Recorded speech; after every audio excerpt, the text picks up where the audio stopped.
Naasnuujinta hooyada. Caanaha naaska hooyada waxa ay leeyihiin faa'iidooyin badan oo dabiici ah kuwaas oo wax badan ka taraya korriinshaha iyo caafimaadka dhallaanka yarka ah.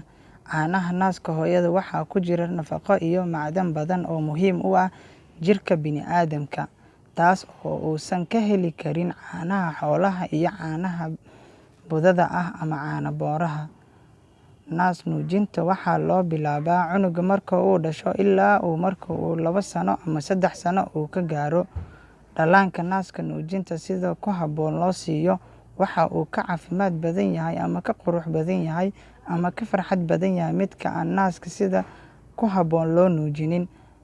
Nuujiyo caanaha naaska hooyada waa hantida ugu horreysa uu xaq u leeyahay dhallaanka kuwa aan lacag ama qarash kugu fadhinin. Hooyada caanaha naaska ku yaraada waa in nafaqo fiican la siiyaa. Naaska hooyada u irmaado caanaha xoolaha iyo caanaha budada aad ku quudin lahayd dhallaanka. Waxaad siisaa hooyada si ay u irmaanto.